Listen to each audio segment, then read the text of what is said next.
Hello everyone, it's 11 o'clock and everyone on this panel is a big believer in punctuality. We've got a lot to get through today, so we're going to kick off. Welcome, it's great to see so many people in the room. Not really a surprise, I suppose, given the central role that the NHS plays in all our lives, but welcome, it's nice to see you. We have a great panel here today. They have an enormous amount of information inside their heads. They're going to give it all to you. Hopefully, it's my job to make sure that they give you as much information as possible without rambling and without leaving enough time for questions from you in this sort of second half of this session. So I'm the moderator. My name is Kieran.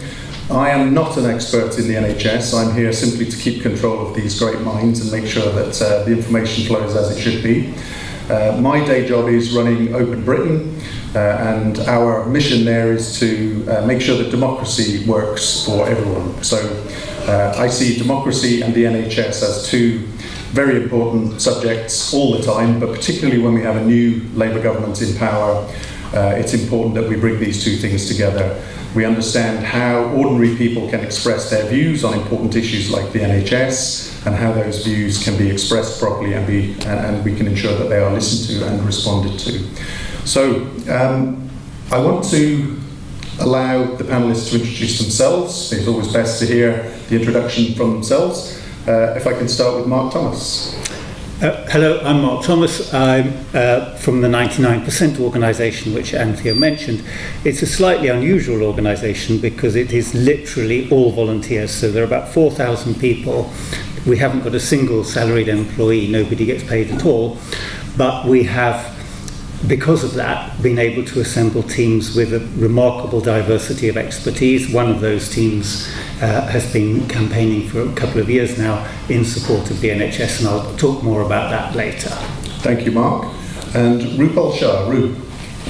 Hello everyone, so pleased to be here. I've been a GP in the same practice in Battersea for more than 20 years now. I love being a GP. I've written a lot about making meaning in healthcare, and a book called Fighting for the Soul of General Practice. The algorithm will see you now. So I thought that might resonate. I'm really looking forward to this. Thank you, Rup. Helen. Hi, I'm Helen Salisbury, and I'm also a GP, rivaling Ru in a number of years in my practice in Oxford. I'm also had a long career in medical education, teaching medical students and training junior doctors. And I currently also write a weekly column about what's going on in general practice for the British Medical Journal. So I mouth off about general practice a lot. And Stephen? Hi, my name's Steve Reicher. I'm not a GP. In fact, I had a place to study medicine, and when I turned it down and I told my mother, she wept. Because I was a failure from the start. I ended up as a social psychologist. You might wonder, what the hell? Well, what the hell is a social psychologist? What the hell is a social psychologist doing here? Well, I study group processes, issues of the formation of community, of trust, and we're going to hear a lot about trust today. And I became involved in something kind of health, medical, in the pandemic when I was part of the behavioural science advisory groups in the UK and in Scotland, and like Helen was involved in Independent Sage. Fantastic. Thank you, everyone. Okay, you know who they are. Now I'm going to hand over to Mark to take us through what we're going to do today, what we're going to cover. Thank you very much, Mark. So, as Mark said, I'm going to set out a discussion framework, then we'll have a bit of time with the panel discussing it, and then we will have time for you to join in the discussion. So, by way of background, just almost exactly a year ago, we took this report, the Rational Policymakers Guide to the NHS. We took it to Parliament, and every single MP was invited. We had Caroline Lucas from the Green Party, we had a handful of Labour MPs, we had Plaid Cymru, we had Lib Dems, we had every party represented except for one, which is a party who's, anyway, it's the one, I believe there are some left. The one party that would not engage in questions of rational policy making about the NHS. which was quite revealing. As you can see, it's quite a big report. I'm not going to try and go through it all, but I just wanted to give you a flavour of a couple of things that it said, one of which is that if the NHS fails, the UK economy will fail with it, and I wanted to explain why that is.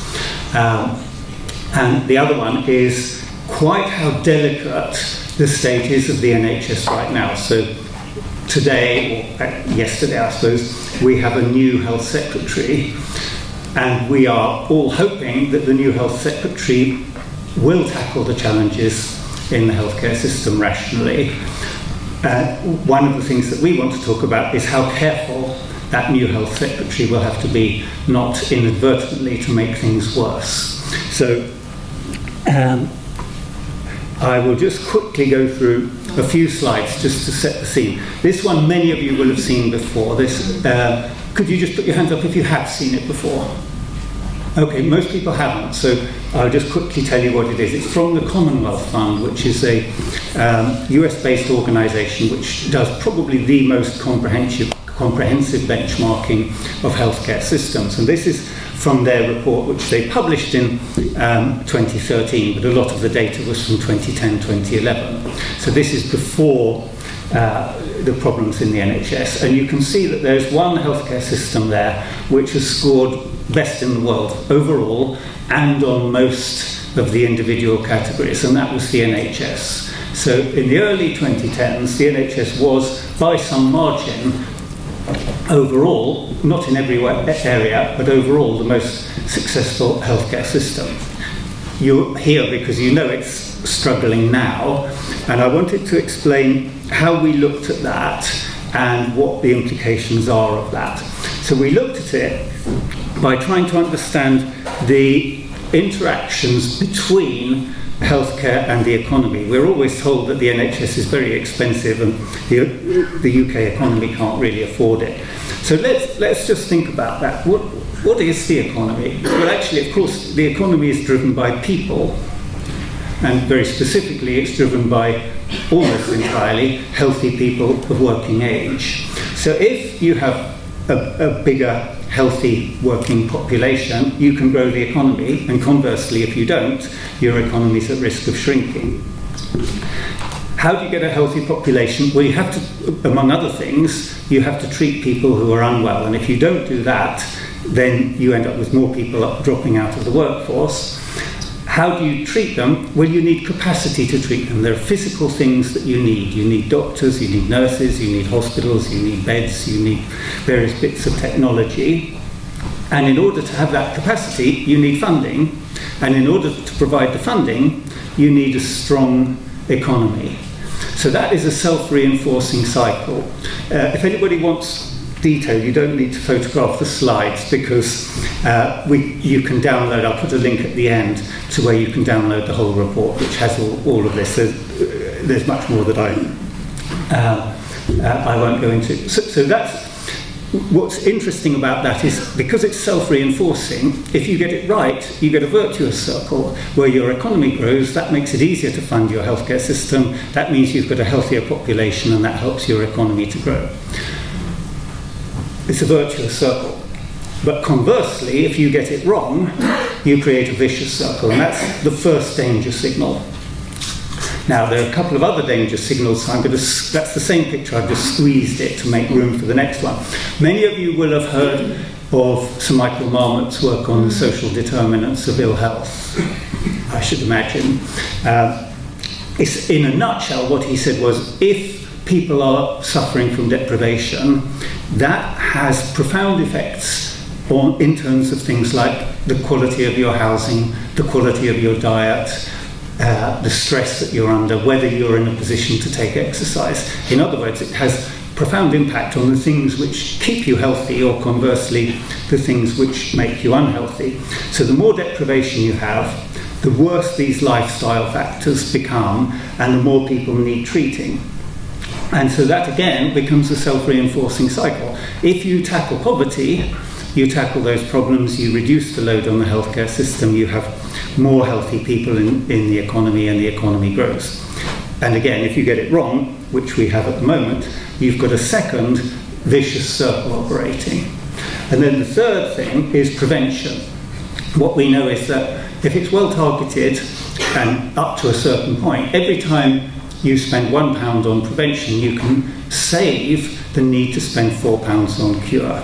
And again, we have been underspending in recent years on prevention. So you've got 3 of these self-reinforcing cycles. And of course, if you're a policymaker, you can look at that and you can say, well, I don't really like the look of all those squiggles, I'm just going to use my common sense. But the downside of that is that that doesn't change the reality. It doesn't mean that all Sir Michael Marmot's work is wrong just because you choose to ignore the poverty loop. And the capacity loop, you can't ignore, and the prevention loop, you can't ignore. There are consequences to ignoring these things. So if you're a rational policymaker, you don't ignore them. And this is what happens if you do ignore them. So the red line is the number of people, people who are of working age who have dropped out of the workforce due to ill health. And what you can see is it's rocketing now. So it's getting up towards 3 million people, and that's already something like 8% of the workforce. You can't afford to lose too many 8% of the workforce before you've completely killed the economy. And it's clear, the other line is a picture of what's been happening to waiting lists, and you can see that when the capacity isn't there, the waiting lists grow and people drop out of the workforce. So this is something that is simply unsustainable. So very, very quickly, what that means is that if you were to carry on with the government's not declared but revealed policy of spending declining amounts of GDP, declining percentage of GDP on the NHS year after year, we could actually end up in a situation which is quite unheard of, where not only is the economy weak as it is now, but it's actually not growing at all. So by 2060, the OECD says we should be at that top green line. We could actually be at the bottom if we were to continue with this kind of unsustainable policy. Whereas, if you had a policy that said, well, we're going to recognise those loops, we are going to make sure there's capacity to meet need, we are going to tackle deprivation, we are going to invest in prevention, what you see is a very uncomfortable chart, but actually in the long run, a very heartening chart. The uncomfortable bit is the first few years, because what it shows is there's an enormous increase in resources needed to tackle the backlog. We've not only got to tackle the people who fall ill this year, we've got to tackle all the people who are currently sitting on the waiting list who fell ill in previous years. And so a big increase in capacity, but then once you've tackled that, actually it stabilises, and there's no evidence from our modelling that suggests any reason at all to think that there's some intrinsic reason why NHS spending would need to run away. So that's what we modelled.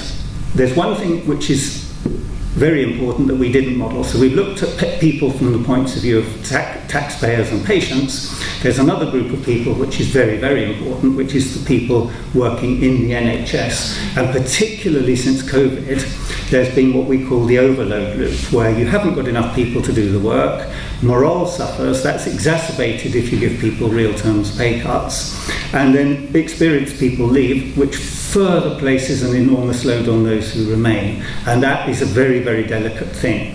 The reason that we say all these things are so delicate is because these are all self-reinforcing cycles. If you're not careful, if you do the wrong thing, you could actually make it even worse. So we used the analogy of an injured athlete. If you had a champion athlete, but who had become seriously injured and was bleeding profusely from one leg, what would you do? Well, you would, first of all, you would look to stop the bleeding, then you would think about how to get fit again, and finally you would go for gold. But you wouldn't start shouting at that athlete and saying, right, it's time for you to go for gold and I'm demanding it. So that framework, that simple framework, stop the bleeding, get fit, go for gold, that's what we're going to be discussing. And for those who want to read the full report, you can download it off from that link. It's It's free to download. Thank you. Thank you, Mark.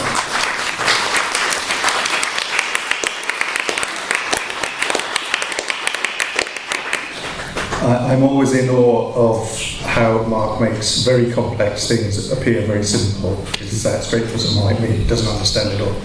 Thank you, Mark.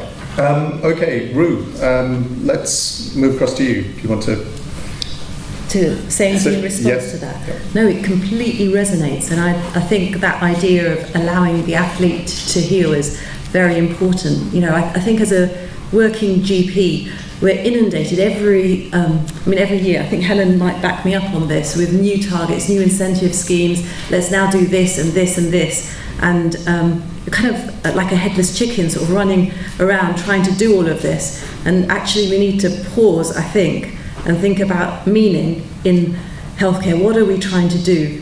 And acknowledge that relationships are vital. You know, a lot of healthcare policy now sort of means that the algorithm has inordinate power, that everything is about a pathway.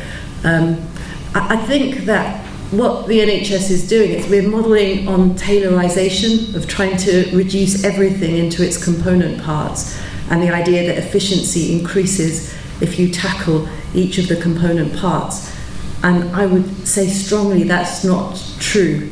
You know, imagine any of you who've been unwell. You know, it's not just the diabetes or the high blood pressure or the low mood or whatever. It's you as a person, you know, and you need to have a relationship, you as a person, with the person who's looking after you. And we all need to have a sense of that meaning, which is completely broken down because it's so fragmented and because we're trying to reduce complexity. You can't reduce complexity, and you need relationships. Thank you, Ru. Helen, your initial response.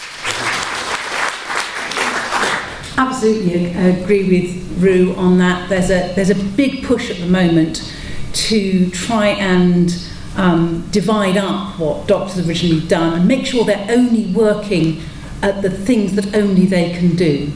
So this is kind of fragmenting our role, and so now many patients may come to the GP surgery, and rather than having one consultation with a GP that knows them, they'll see a physio to look at their knee, and they'll talk to the pharmacist about their medications, and they might speak to a physician associate about their sore toe, and then they'll finally get to see the GP and talk about what they really wanted to talk about. And I've had 4 appointments rather than Absolutely. one. And and there's a lot in the sort of management literature about working at the top of your license so that you're getting best value. Everyone is doing doing the most complex thing they can do, but actually the complexity that I'm qualified to do is encompassing all of those things in the single consultation in the context of that actual patient who I know. The other thing that I wanted to pick up from what Mark and Ru said was about the importance of relationships. That's not just doctor-patient relationships, but actually within structures. And what we really, really don't need to do now is burn the whole thing down and start all over again. Yes. Every time you restructure, you spend about 3 or 4 years trying to get to know who the people are you're meant to be working with before the thing starts even beginning to work. And that's happened over and over again, that we restructure, that what's called re-disorganisation, and it just, there's a stasis where nothing happens and nothing improves. And even if the previous system wasn't very good, we could have built on it gradually, we could have changed it rather than, changes so big you can see them from space, or whatever that quote was. So I think there's a need for caution in changing too much too quickly, but also the need to really recognise, as Ru said, the centrality of relationships to making the NHS work. Thank you, Helen. So we have 100 days to save the NHS, and if Wes Streeting was sitting amongst us, what would you say to him? I will imagine that you are Wes Streeting, young, dynamic, good-looking, and these are the things I would say. I mean, the first, which I think builds on what's just been said, is trust. Trust is absolutely critical.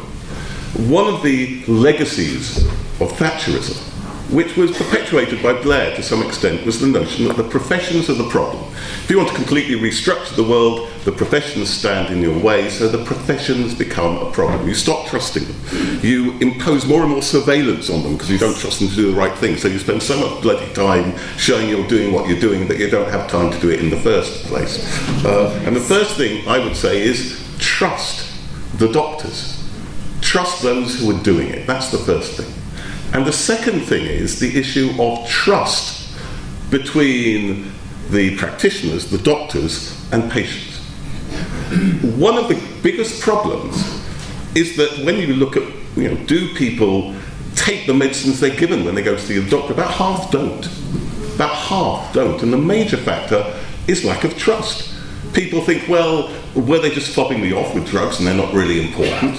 Okay. Trust is critical. There is a wealth of research showing how trust is critical to giving your symptoms. Trust is critical to following through courses of medicine. Trust is critical to getting help in the first place. We were talking yesterday about getting vaccinated. And the groups who didn't get vaccinated during COVID were those who did not trust the government and did not trust the system to look after their interests. 60% of black British people were vaccine hesitant, only 18% of white. Why?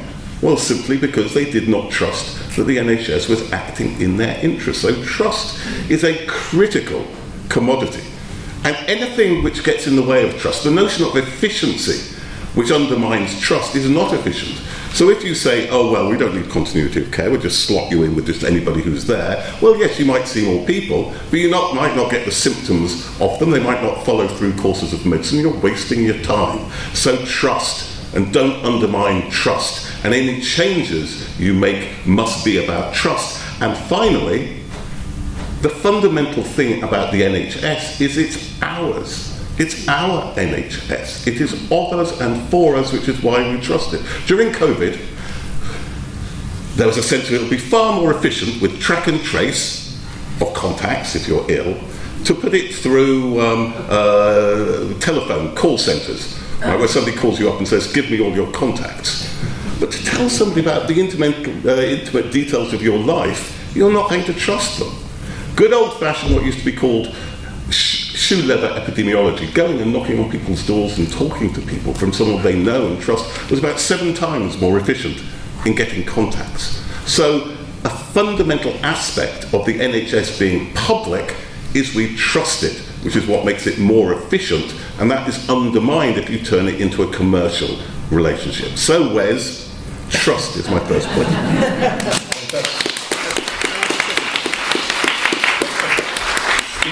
I'm just going to come to Helen. She has something to say. Okay. I only just want to add on the trust bit. One of the things that is really dangerous at the moment is that the profession has completely lost trust in anyone in authority over them. So the profession does not trust NHS England. The profession does not trust the General Medical Council. And it certainly didn't trust the government that has just finished. The jury's out still on the next one. And the problem in that situation is that any change you want to introduce, even if it's a really, really good change, people are going to say, yeah, but in what way are you messing us around this time? In what way are you doing us down? Because we don't trust you. And so you can't improve things. And so that is why Stephen's right. The first thing we need to do is redeem trust, and in some situations, unfortunately, that's going to mean a change of personnel. Particularly, think government's already happened. I think General Medical Council probably needs to follow. There's a lot of changes that need to happen to rebuild that trust, and without it, we're going to have difficulty rebuilding the NHS in terms of staff trusting management, trusting authorities, and so on. I put CQC in there as well. They're not trusted either. All right, thank you. Ruth? This is music to my ears, absolutely. Someone called Don Berwick in America describes 3 eras of medicine. So era 1, when I trained, doctors behaved very badly. There was hardly any regulation. You know, the things that I saw consultants doing in hospitals are unbelievable. Nobody wants to go back to any golden time that didn't exist. But we're now in era 2, which is all about breaking things down, regulation, command and control. That's exactly how things are managed. The thought that if you can measure more and more things, submit more and more evidence, we'll get better.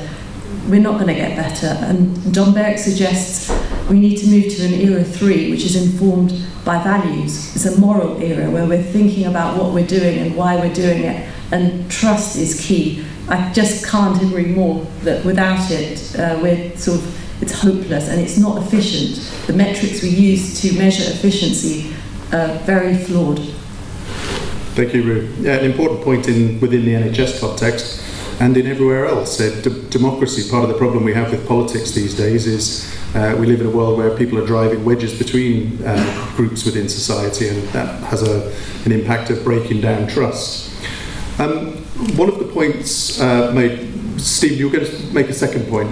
Yeah. Do you want to do that? Yeah. Before we do that, let me give you my favourite statistic. This is my statistic of the day. So every year, some of you will have heard me say this. So the British Social Attitude Survey comes out. Okay. And one of the things that came out a month or so ago, and they have questions about trust. And one of the questions they ask is, if a politician is in a corner, will they tell you the truth or not? And 5% of people think they will most or all of the time. Now, 10% of people, when you ask them, believe there is a flat Earth.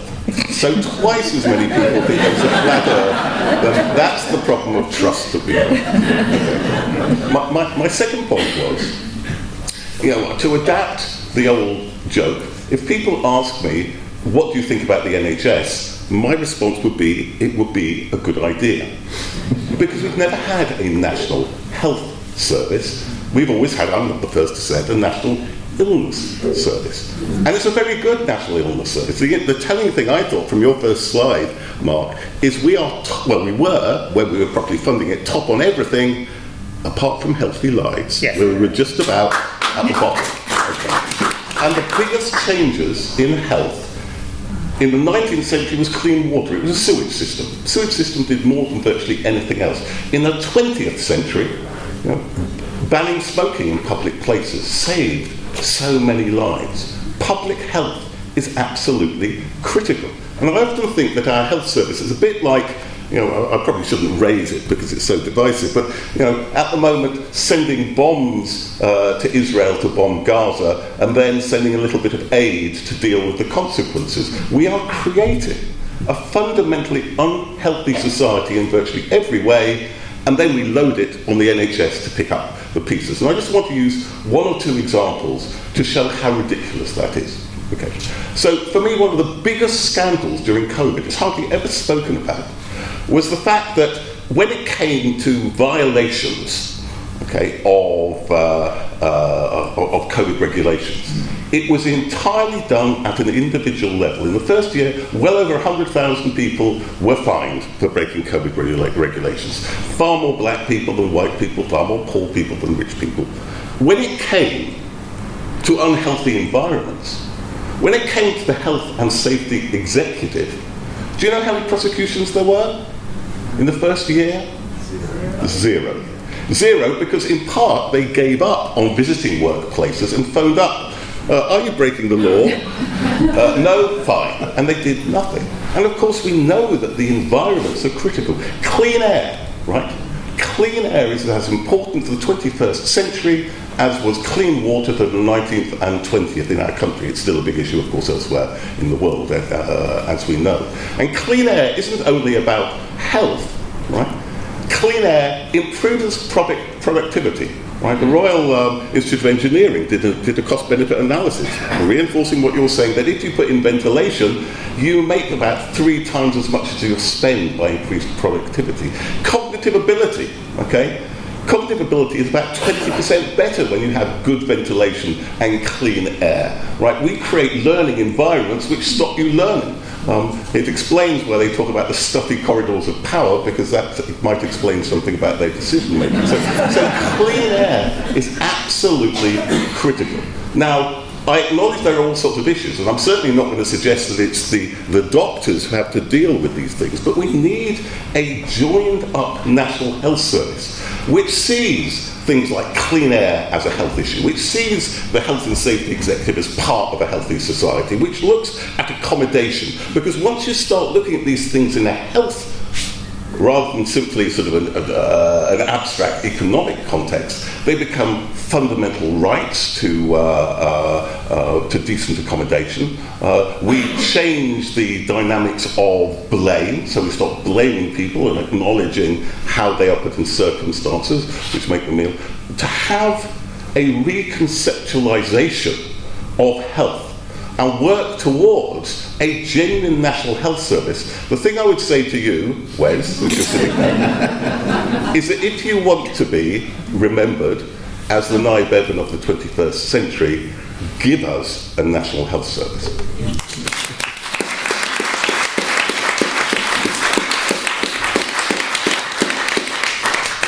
The downside to sitting in the front row.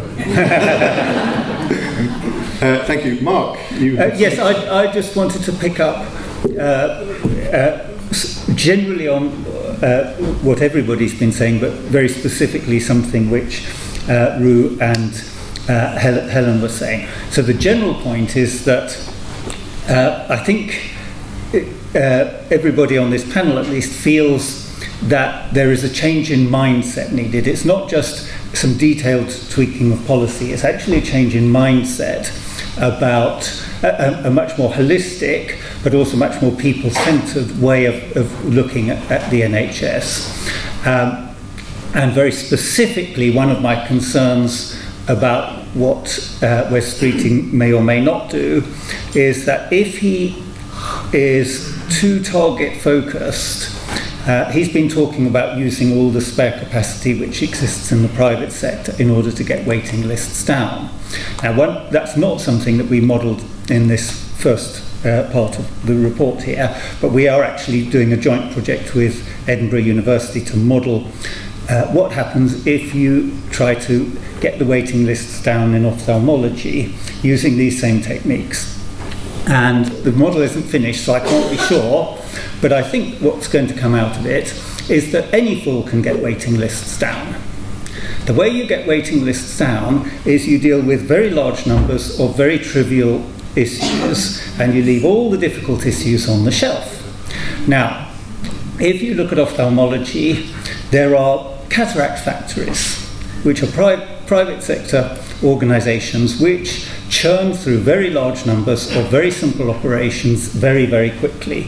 So if I were a politician who was obsessed with waiting lists, I was young, dynamic, ambitious and good-looking, as Stephen was saying, as indeed Wes is. If I were that person and I was obsessed, a little bit blindly obsessed with getting the waiting lists down, that's what I would do. That's what I would do in ophthalmology. So that means that people who have cataracts, which by and large are not urgent, sometimes actually it's better not even to operate on them, but nevertheless they would get huge numbers of operations done to get them off the waiting list. But people who have things like macular degeneration and glaucoma, who could actually go blind, stay on the waiting list and go blind. So from a waiting list perspective, you could put a great big tick in the box, and from a health of the population perspective, and therefore from an economy point of view, that is a complete and utter disaster. So this is one of the reasons why we're saying that he really needs to be treading very carefully and listening and adopting a different mindset. Thank you, Mark. Okay, I want to just ask the panel a question before we then move out to questions from the audience. It relates, Mark has either intentionally or unintentionally teed this up nicely, but it relates to something Helen said. In a former life, I was a civil servant. I was in the Cabinet Office during Blair's second term, and I saw some of the things that they did at very close quarters, introducing targets and feedback and concepts such as earned autonomy, which were all introduced absolutely in good faith. They genuinely thought these things would help, and over time, you know, as has been indicated, the reality became. They realised the reality was very different. Now, Keir Starmer has just been elected. He's got a stonking majority in the House of Commons, but he doesn't have a great deal of the popular vote. 34% of the vote gave him 2/3 of the seats. Gary Gibbon, I think, Channel 4's Gary Gibbon summed it up nicely. He said it was a sort of loveless landslide. And I think the implication of that loveless landslide is that Joe Public is going to be quite impatient to see results. I think from Starmer's early statements, he's realised that that's the case. So if you are, Wes, and you're looking for very obvious, very quick wins that you can sell to people as low-hanging fruit, you might be tempted to do some things that ultimately turn out badly. I want to ask the panel, Mark's already touched on this, but I want to ask the panel, what are the things that you think would be tempting but very wrong for Wes Streeting to do? Who would like to kick off on that? Well, I think one of the things from where I work is this whole prioritisation of access to medicine, access to general practice, without any focus on what you're actually getting, what you actually get access to. So there's been this enormous de-skilling in the whole health service. Instead of a pharmacist, you might see a pharmacist technician. Instead of a nurse, you'll see a nursing associate. Instead of a doctor, you'll see a physician associate who's only had a 2-year training course. And it gets you an appointment quickly, but it doesn't necessarily get you anywhere you need to go or actually help. But there's been a really binary set of thinking, which is we're not going to be bothered about continuity. What we're going to focus on is an appointment soon. And if you look at the research, and there's some great academic research out there, if you do focus on continuity, if the same patient sees the same doctor, there's this kind of straight line relationship between that and your health. It culminating in you're 25% less likely to die if you carry on seeing the same doctor, and you're massively less likely to need emergency admission or need out-of-hours care. So economically, it's dynamite being able to see the same person, to be able to see someone who actually knows what they're doing and knows you. The problem is we've got all sorts of initiatives coming in which there's a thing called same-day access hubs which have been mandated, where if you need to see a doctor on the same day, you don't go to your own GP surgery, you go to a hub where you'll see somebody who's not a doctor but will be supervised by a doctor. And there's all sorts of things wrong with it. Partly it's equating stuff that's urgent with stuff that's trivial, which, sepsis comes on quite quickly, but it's not trivial. That doesn't work. And also an idea that you can sort out in advance who needs continuity and who doesn't by age or something. It's a nonsense. So I would say to Wes, be really, really careful. Just like you're not going to sort out the waiting list, or it would be wrong to sort out the waiting list by just doing a whole load of private cataract operations. Please don't try and sort out general practice by saying any appointment will do, doesn't matter who it is, because actually it does matter. It matters hugely that you see someone who knows you, knows your family, knows your situation, and can make sure we don't over-treat you. Because that's the other thing, when you use people who don't have the skills, if they're going to be safe at all, they're going to order 5 times as many tests and make massively more referrals and bung up our hospital system. When you have the experts at the front door, everything calms down, you are much, much more efficient. So don't go for that access thing, because it's not going to get you anywhere, Wes.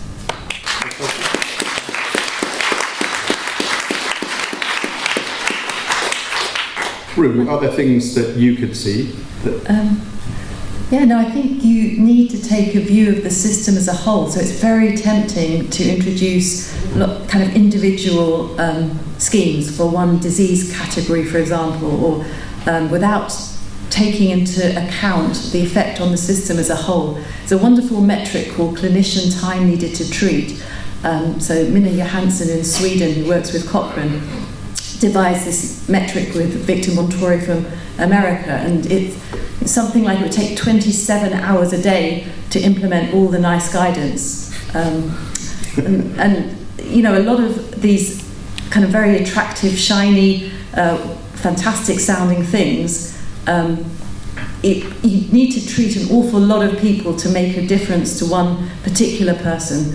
And I really echo what Stephen was saying about the most effective interventions are often much more downstream. So me kind of chasing an abnormal liver result, it's much better if, of course, if someone doesn't become obese in the first place because they have decent housing, access to food, education, etc. And so there's a lot of downstream work which has kind of relatively little benefit and really is very disruptive to the system as a whole. You know, I feel like a nuisance cold caller. We send out, we're a practice of 14,500. We send out 400 texts a month on average to people saying, you know, come in for your blood pressure check. I don't know if this resonates. You must get these kind of annoying texts all the time. Come in for your smear, come in for this and this and this. But if you actually want to see somebody because you're not well, that's much more complicated, and that feels kind of bonkers. Thank you, Ruth. Stephen, a new health secretary is likely to want to make all sorts of promises, and will need to be able to set expectations and potentially over-deliver. Trust plays into that. Is there something you would say on that front? Okay, so there's one general and one very specific thing, I would say. The specific thing. One of the pleasures of being on the independent stage was I learned so much from people like Helen and other of our colleagues as well. And one of our colleagues is a woman called Susan Mickey, that some of you might have come across. And she has done really important work on health behaviours. And she makes the point that, on the whole, when people think about health behaviours, they think about motivation. If you do something or don't do something, it's because you do or don't want to do it. But she makes the point that it depends so often, not on motivation, it depends upon capability and opportunity. It depends upon having the resources to do it. Now, one of the most emblematic moments of the whole pandemic for me came towards the end, when they were lifting all restrictions, including giving people support, paltry support, but support for self-isolation. And Boris Johnson was asked, Boris Johnson, if you remember, was Prime Minister once, and he was asked, what would you say to someone who has COVID? And he said, they should stay at home. He said, I often think in Germany they've got a culture where they stay at home when they're sick, and in Britain we don't. Okay. Yes, they do stay at home more in Germany, but it's because in Germany sick pay is 100% of average pay, and it kicks in immediately. We have the lowest sick pay in the OECD. We live in a country where you can't afford to be sick. We live in a country where when you're sick you go out and spread your germs to others. So my first point to Wes Streeting, because it raises those wider issues, would be about sick pay. Do something about sick pay. Make it possible for people to stay home when sick, and you'd stop a lot of disease. My second point, and I raise it because we haven't mentioned it so far, is we haven't talked about mental health. And when you talk about, you know, people not in the workforce, it's probably more due to stress and anxiety than anything else. And what's more, we need a public health approach to mental health. One of the major issues, as we discovered again during COVID, is loneliness. And yet we live in a society where, due to the nature of the labour market, people moving more and more and more, people are increasingly atomised. Loneliness is a public health issue because it's a mental health issue. And I would say, don't just promise, do something about mental health, and do something about public health as mental health as well.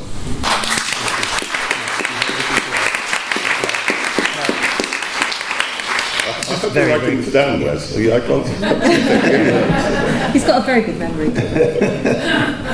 Mark, you want to just... Yes, so as you pointed out, I've raised one of those issues, don't fixate on targets. The other one, I think Ru and Helen have already mentioned it, don't think that reorganisation is going to solve problems. Most of my career was in management consultancy, and I've seen a lot of businesses improve in various ways. One way I've never seen a business improve is by reorganising, and I don't see why it would be any different in the NHS. I just don't believe that it's an answer. Absolutely right. I'd endorse that. When I look at my CV and all the departments that I used to work in as a civil servant, the names have all changed, all the letters have been rearranged, and what has changed in reality. Okay, Ruth, sorry. I was going to say, if you have targets, maybe make targets about relational continuity of care, and kind of people's perception of the care they get, whether it was meaningful, whether it actually helped them to move on.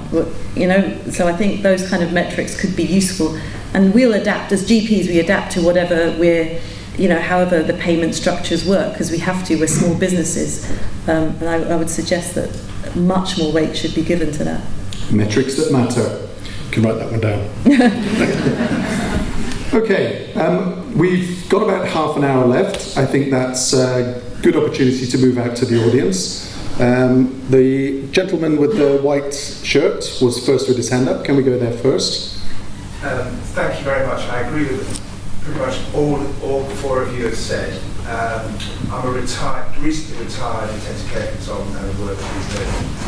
And one of the things that concerns me, and I've also worked in healthcare commissioning in Wiltshire, in fact, trying to move money out of hospitals into primary community care. And one of the things that worries me about what Wes has got to do is how is he going to, the narrative is all about these waiting lists. And basically the problem is that this will induce demand. It's a bit like putting another lane on the M25. You'll simply induce demand. And it seems to me that one of the things that is never talked about, and we need to be honest with patients and the public about, are harms. It's very harmful to go into hospital.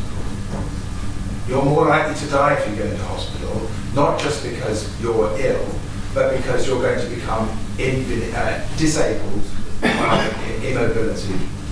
You're more likely to get infections. We saw that in COVID. And it does seem to me that we need to start having a discussion with the public about the harms of intervention if we're going to manage down the induced demand, which Mark, you quite rightly mentioned. All right, thank you very much. And can we take the lady in the stripy top in the fourth row, I think. Yeah, thanks. Can I just ask, to what extent do you think better investment in digital will help towards changing the mindset? Thank you. Ruth? Well, I've been quite involved just recently with a kind of values-based implementation of AI. So I think, in answer to your question, it could be absolutely game-changing in an incredibly positive way, or it could be a disaster and just feed into this whole paradigm and make it worse. So I think it's really important that we voice what we want and have a consensus, and there is some work going on in that field which I hope kind of produces a strong voice. I don't know if that answers your question. I have some scepticism. There are 8% of the population who have never been online or used a computer, and amongst the people who need the health service, that's a higher proportion. So there's a group of people who feel quite excluded by it, and the way in which digital access to the health service has come in has, I think, given many advantages in access to the people who tend to be younger and fitter and healthier, and they've got better access than the people who actually need it. So there's a lot of difficulties in there. I come from an old-fashioned practice which still does, you ring up the receptionist and they talk to you, sort of access to... So retro. It's really retro. But from my practice, part of the care pathway starts when you talk to a receptionist and who actually probably knows you. Yeah. And you have that reassurance and you have that care right from the beginning. And who quite often has to say, well, we can't actually do that, but let's see how we can help you, and starts doing the work right away. You don't get that when you fill in a form. I'm kind of slightly, I'm quite sceptical about digital triage, and I do think we've created some demand by letting people write anything down and send it in. I'm with you 100% on digital triage. I very much buy into what you're saying about individuals needing to know their doctor. I'm thinking about digital in the wider sense of the word, though, in terms of how you organise work, how you predict how populations are going to get healthier? I'm sure there's lots of work to be done. At the moment, there's this massive gap between the just ordinary basic IT infrastructure not working in the health service. So there's this kind of, there's this massive disconnect at the moment. There's also, I think, it's been the whole discussion about how we use information and digital within the health service has been quite polluted by some of the players who are there, and a massive lack of trust with people handing over their data and thinking, what is Palantir going to do with my health data? I don't trust them. And I think that, that trust deficit gets in there as well. It may be that there's lots and lots of things that can do, but at the moment we're in a case where quite a lot of people would opt out of sharing their data at all if they could, because they don't understand where it's going, they don't trust where it's going. And I think, the work has been put into exactly what we've all been talking about, this idea of access, other things, which I completely agree with what Helen has just said, 100%. I mean, I just mean that the potential, for example, if I was in a consultation and there was an AI system that could flag, did you know that this person was the victim of childhood abuse? Did you know actually that they've already had the investigation you're proposing a year ago? And it's very difficult to kind of remember that or to work it out without going through the notes in detail. So, I mean, that's just a little example. The potential is huge and could be really beneficial if you're commissioning it in a values-based way. Okay. So, in many ways, I think what this whole discussion does is exemplify some of the points we were making earlier. So the first point, which Helen made, which I think is really important, digital connectivity is a public health issue. Again, we saw that during COVID, that people who were isolated, who didn't have contact with people, actually suffered considerably. Some people actually increased their connectivity to others, or equally in terms of schooling. If you had good IT resources, if you had space where you could work, actually you lost on the whole about 3 months of schooling. Whereas if you didn't have that connectivity, you lost 6 to 9 months of schooling. So digital connectivity is a public health issue. It is necessary to participate in society nowadays, and if you don't have it, you are left out in all sorts of ways. And the second thing is, and again I think it's one of the themes that's coming through, which is the notion that you're going to have magical quick fixes.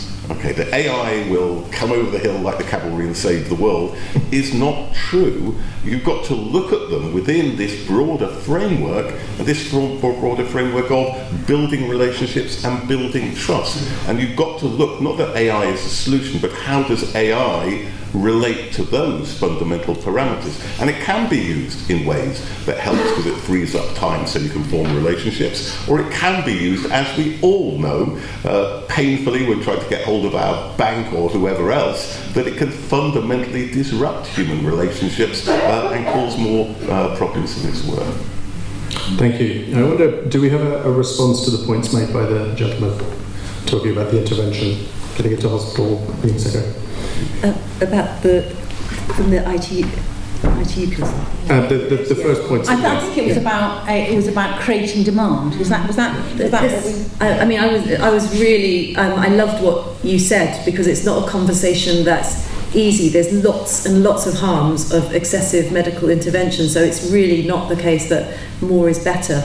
Which kind of comes down to relational care again, but it ties in with sustainability. We contribute 5.4% of the carbon footprint, I think, as the NHS, and we've really got to think about that. And I would argue that sort of relational care reduces prescriptions. Helen's already said that, and reduces unnecessary investigations. There is maybe a kind of debate to be had with the public about sufficiency, about when is enough, because we're all frightened of being sued.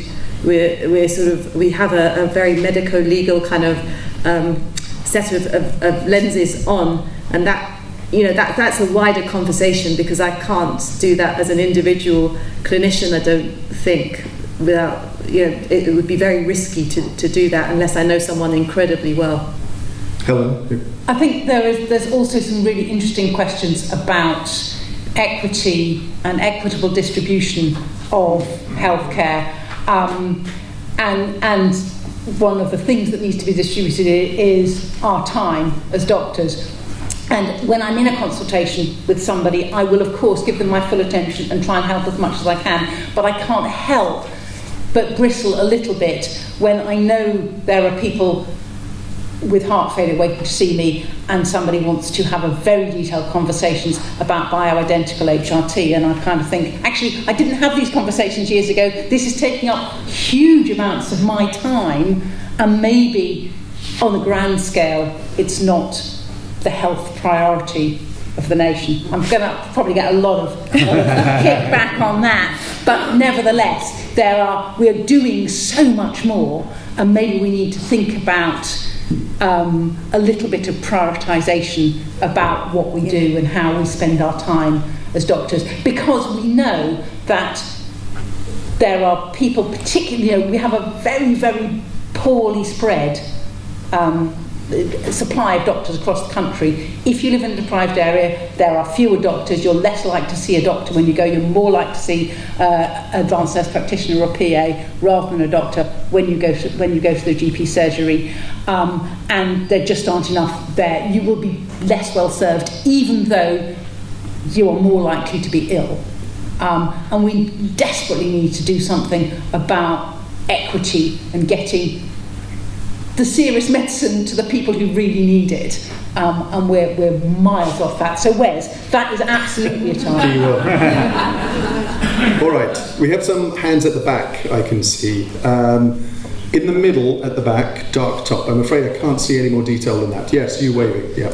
I'm just interested to know what the panel makes of the role of and plight of pharmacists when it comes to the NHS, because they've suffered a huge funding cut.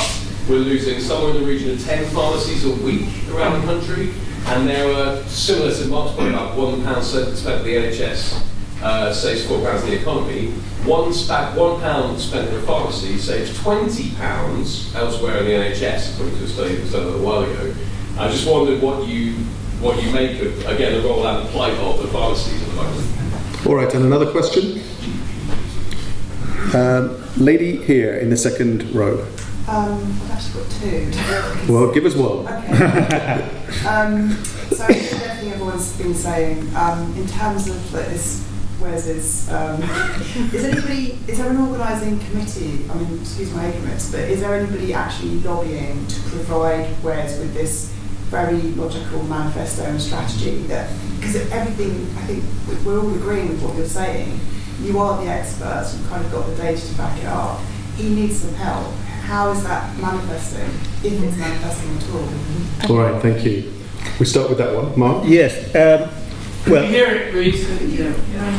So, right, the question was, is anybody trying to get this message to Wes? That's real Wes. In a nutshell. And the answer is, well, we are actually trying.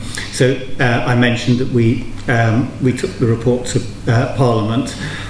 Labour was quite well represented. It was actually hosted by a Labour MP, but Wes wasn't there. We then took it to the Scottish Parliament, and Stephen joined us there in Holyrood, and then we took it to the Senedd. And in all cases, Labour was well represented. And we've had a lot of very positive feedback from backbench Labour MPs, but as you know, Labour has had this small target strategy, and that means that anybody who really knows what they were thinking wasn't really prepared to talk to outsiders. So the closest that we've managed to get so far is talking to Wes Streeting's, one of his special advisors, who I have to say I thought was very bright and did understand, did really get these messages. What I don't know is the extent to which he was able to relay those messages to Wes Streeting and the extent to which he accepted them. But we are obviously now going to redouble our efforts to get the message to Wes, because it was important to get it to him before. It's even more important to get it to him now. Do you think Anna Verona could be a route in? She might be. Do you know her? I've got a connection. Yes, please. It's very much a social issue. It's like a wealth inequality social Absolutely, issue. yes. And with her brief as levelling up minister. Perhaps if you could grab me afterwards and we can see if we can make use of that contact. Rue, you were going to say something. I mean, it was the reason to write this book with my friend Jens Voll, who's also a GP fighting for the soul of general practice. I'm desperate to have these conversations, and I'm really annoyed about always being told this is a soft stuff, this doesn't really matter, we'll do this once everything else is better. It's so frustrating, because unless you get the meaning and the relationships right, none of the other stuff will happen. So I would love to have more conversations with anyone who'll listen. I think we struggle a bit with that, to be honest. Okay. And I mean, I happen to know that people involved in trying to get their message into government, as Open Britain does with democracy and colleagues here on the panel do in relation to the NHS, there is an enormous opportunity coming up now. For the reasons that Mark touched on, they're very nervous about what they say even in a semi-public environment in the run-up to an election. That's gone. They're in power. They're in number 10. That's the concern, that they might have reduced their chances of getting in. All of that has gone away.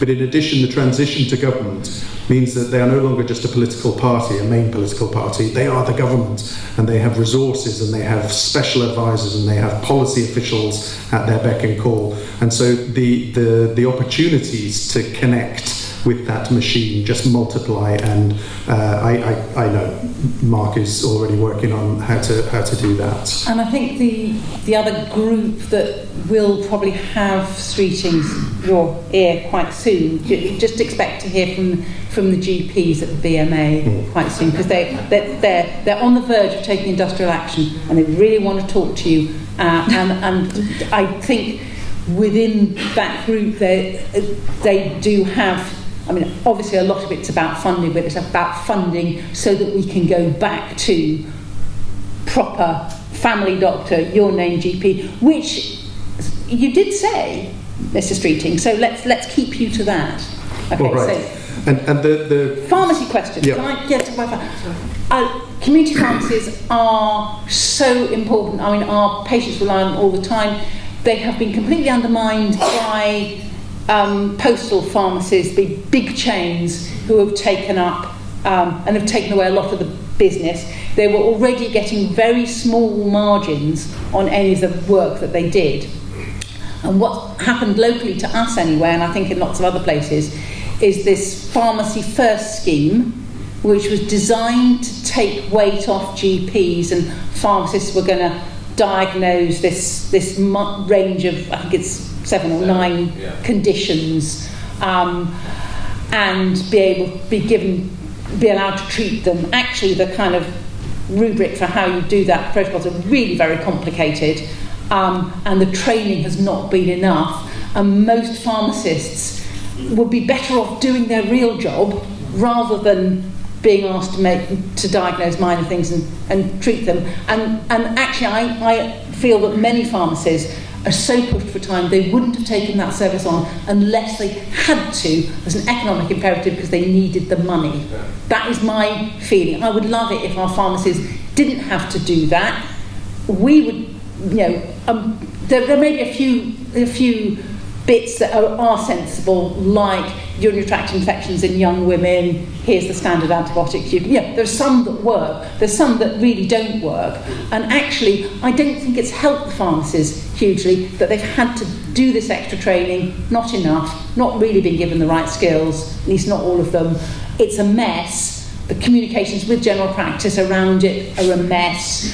Can we just pay the pharmacies properly for doing the role that they traditionally have had, and also somehow put a lid on Pharmacy to You, based in the huge warehouse owned by Walgreens or whatever? All right. Thank you. Can we have 2 more questions? Wes? I was on a McKinsey partner's boat the other day. He's a really clever guy, and he said, easy, win-win situation. Working, deserving people working age who are really ill, they're going to get safety net medical care. sort things out, NHS, properly focused, everybody else has to pay. Win-win situation. We get healthcare, business gets its money, you get rid of the people who the worried well, and you get on to treat people who are properly sick. Sorted. Nice, easy answer. Second, just here in the middle, white hair? Yes. It's a bit off the but Sorry, are you able to be a bit louder? Can we possibly stop calling qualified professionals junior hospital doctors? Yes. Oh, we already have. It's been passed by the BMA. It's coming into action, I think, from September. They now have chosen the title of resident doctors. It's not great because not all of them are resident, but they've taken that Americanism and changed it. So all the committees have been renamed Resident Doctors Committee rather than Junior Doctor Committees. That is coming. It's going to take a while before we persuade the press and the public that they're not junior anymore. But junior has been got rid of. Officially. Fantastic. And Wes, I think this is a really important point. How are we going to stop the poison being poured into Wes's ear, the privatisation poison? Because I'm not entirely convinced he's immune yet. Yeah, so much that's gone wrong in health has been because of lobbies.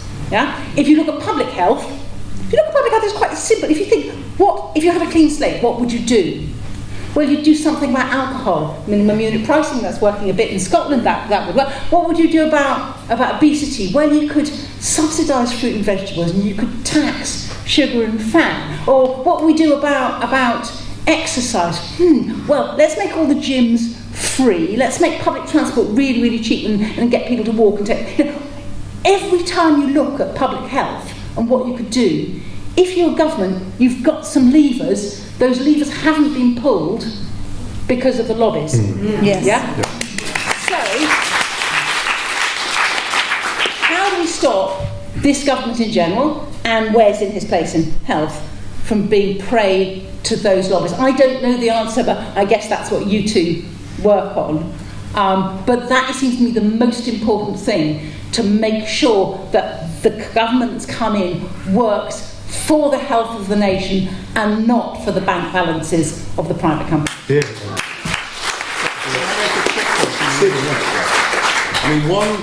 This relates to my area, which is about psychology and behavioural science.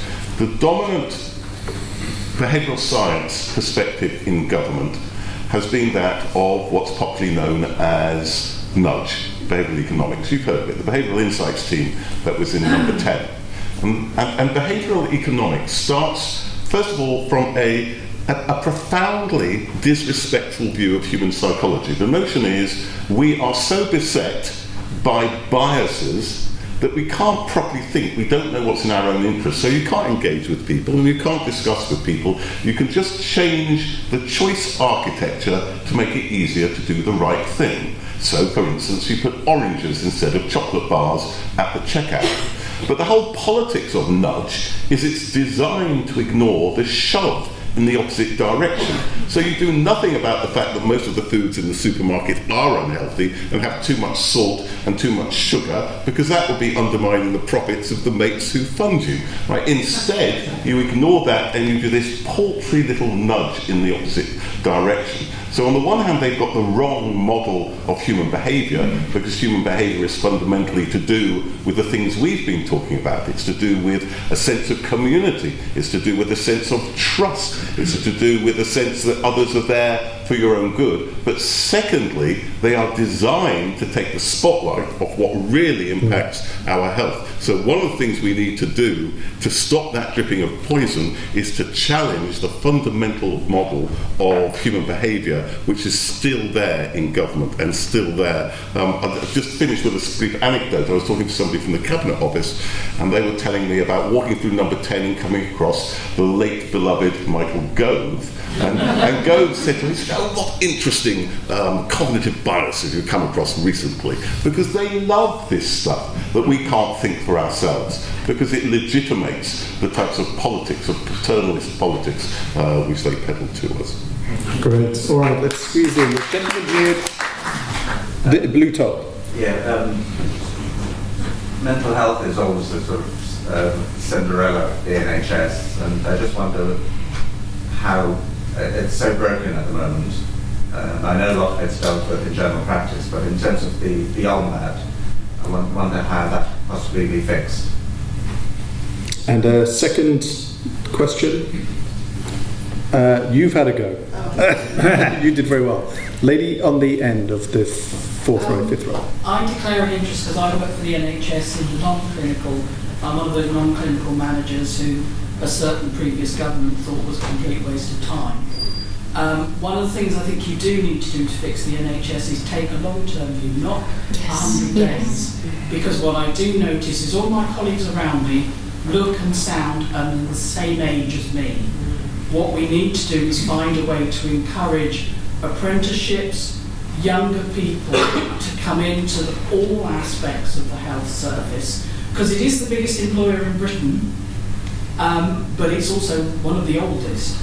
And I think the biggest danger we're facing now is we're going to fall over, because I'm seeing colleagues retiring with so much knowledge.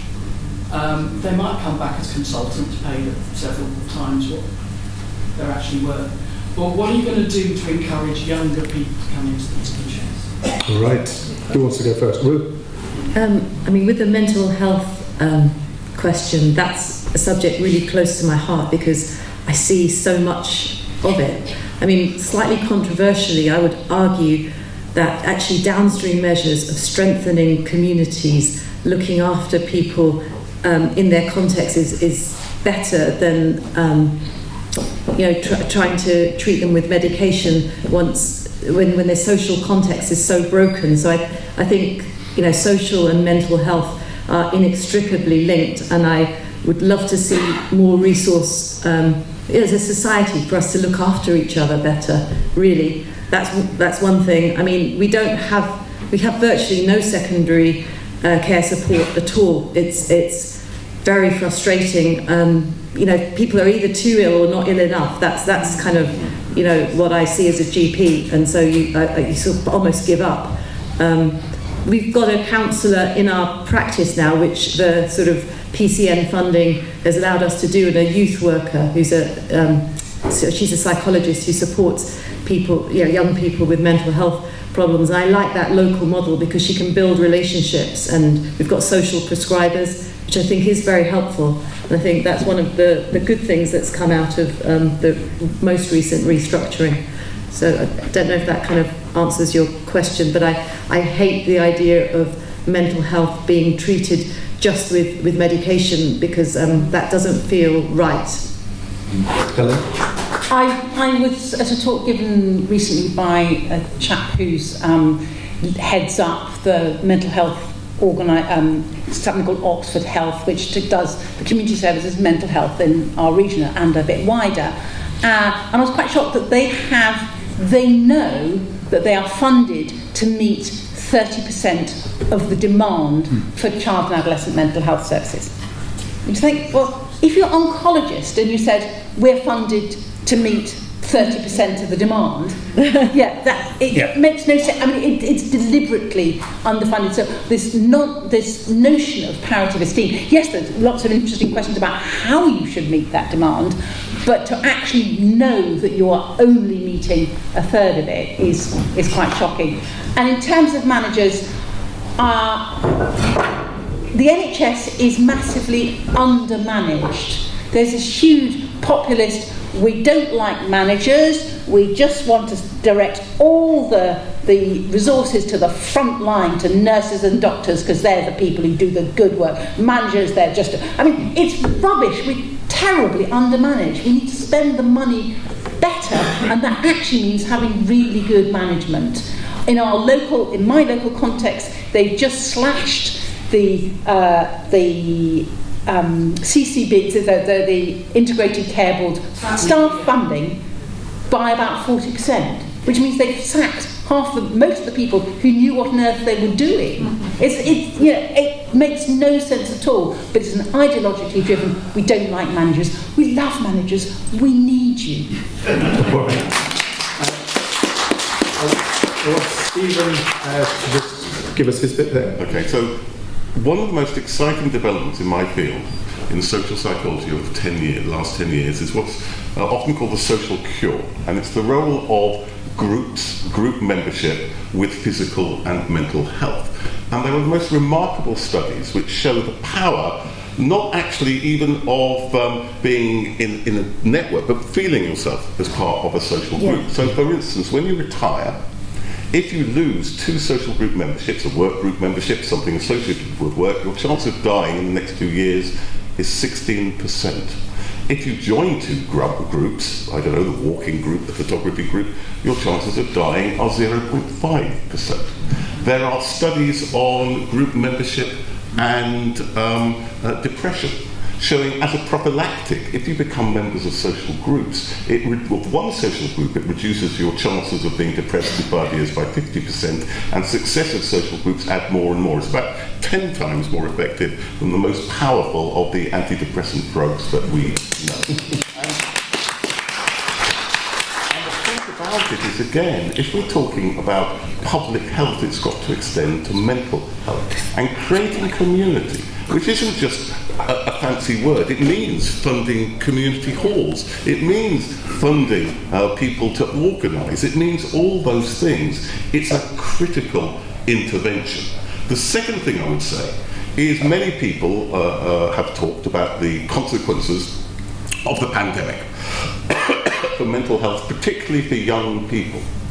Now, first of all, young people nowadays are most likely to be lonely. We think loneliness is old age. Often it's young people moving to new towns, to new jobs, moving to university, whatever it is. But in schools, the research showed that about 70% of children, even though they might have lost elderly relatives, even though they were traumatised, had nobody to talk to.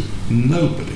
And I would argue that one priority should be mental health professionals in every single school, taking it out into the community. So I'm really pleased you've raised this issue, because I think this is an absolute priority.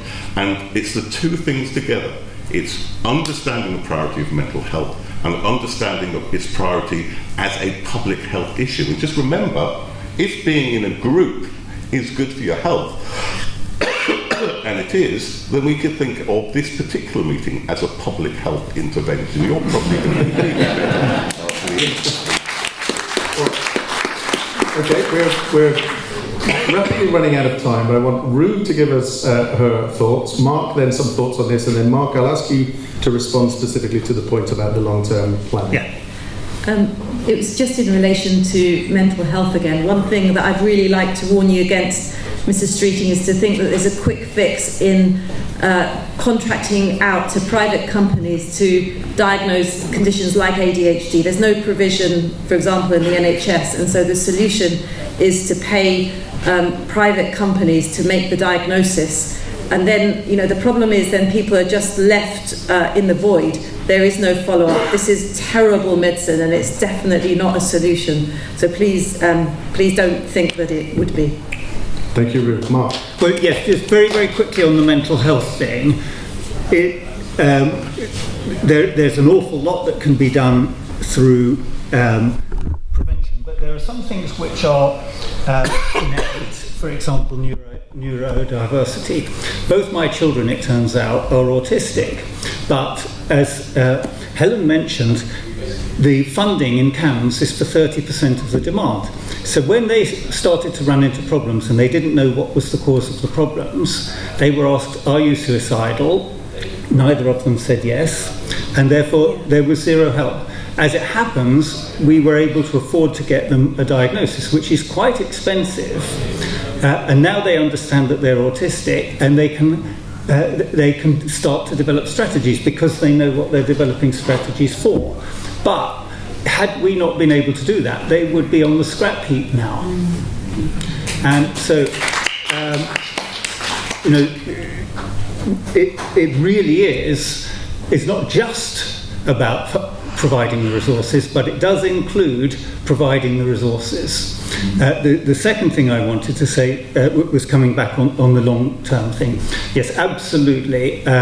The reason we're focused on 100 days is not because we think we can solve the problems in 100 days, because we think that the NHS is in such a state that if you're not careful, you could actually exacerbate the problems materially. You could trigger a collapse in your first 100 days. So the report that we've written actually looks 50 years ahead. It is quite a long-term piece of analysis that we've done, and the chart that I showed you suggests that even if they get everything right, it's going to take something like 7 years before we get back to something that we can really be proud of, and that might be this going for gold. So absolutely, there are some quick wins, but there are no silver bullets that can be, no levers that you can pull today that will fix the problem in 100 days or even in a year or even in 2 years. What we're anxious about is not heading rapidly off down the wrong path and really making things worse. Thank you, Mark. All right, that has been a fantastic session. I understand there's a high demand event in the Great Hall that people are keen to go to, but before I let you go, can we say thank you to this gentleman for being a good sport today? Can we thank Anthea from West Country Bylines for all the work she did in setting this up? And can we thank our expert panel?